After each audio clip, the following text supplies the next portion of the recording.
Okay, I'm Howard Scholes. I am a finance business partner and I work at East Sussex College Group. So we really want to give some sort of ideal of progression for people throughout the organisation.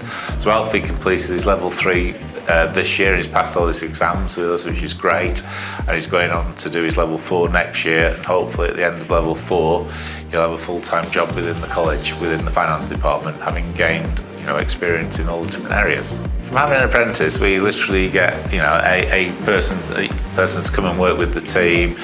We get to experience that person with us and get to know that person rather than just a straight interview. The person's with us for a year, and then we can decide to carry on and renew that person, which we have done with Alfie. So it works both ways for the individual to gain that experience and for us to gain experience of the individual as well. I think basically to get an apprentice, it's an untapped talent pool that there's a lot of people say. In Alfie's example, Alfie didn't want to go into university, he wanted to go into work straight away and gain that experience.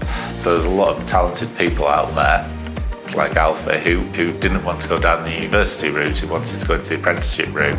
So the company benefits from actually getting a lot of talented young people into the organisation.